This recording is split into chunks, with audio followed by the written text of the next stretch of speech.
Forgetting Infinity Gauntlet, we got Omar Khan. Big Deke news. So yesterday I gave my instant reaction to the Steelers' 53-man roster, and a devastating cut took place. Now, on the surface level, it's no big deal. I'm talking about Braden Fehoko. Like, not a big deal, right? He's just a depth defensive lineman.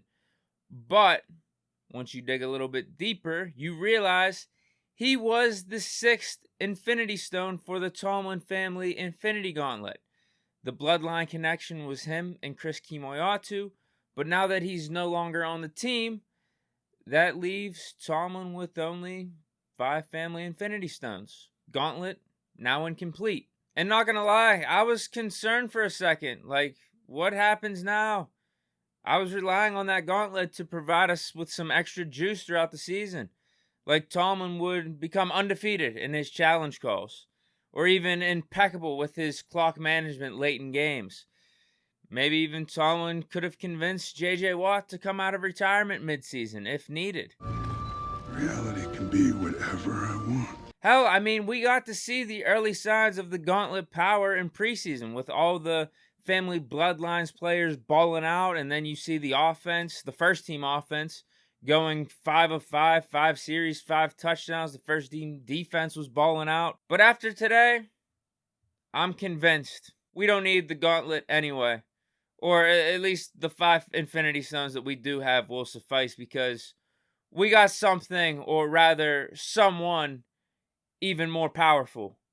And that is the con artist. As you guys said in the comments, dude can sell ice to an Eskimo, sell sand on a beach, and in his role as an NFL GM, he has taken the Steelers from rebuild to Super Bowl contender with his roster moves within a year. Not one L. I seriously can't find one. You got Claypool getting traded to the Bears for a second-round pick, and then the Steelers also, after that trade, got better as a team, went 7-2 down the stretch. We signed a bunch of solid veteran players for below market value this free agency. Traded up in the draft for our hopeful franchise left tackle, but then still got the corner that we needed in the second round in Joey Porter Jr. Traded back in the third round and still got Darnell Washington. Drafting Nick Herbig in the 4th round. Traded Kendrick Green for a 6th rounder. Somehow we got compensation for Kendrick Green. It still amazes me. And just today, he added an all-pro defensive back to the squad. Mentioned him as a dude that the Steelers could potentially target, and what do you know, he's actually signed and now on the team, and that's Desmond King. And here's a brief breakdown, if you guys missed yesterday's show, of the player that the Steelers are getting in King.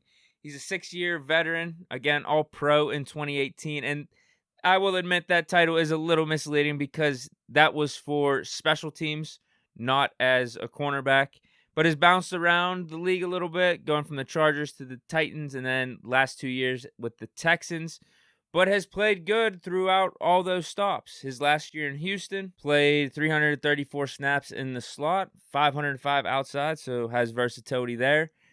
Only 28 years old and graded out well by PFF with a 73.2 overall grade in 2022. Right now, this simply means we add another good player to this already stout defense and another player we add to a cornerback room that could use it.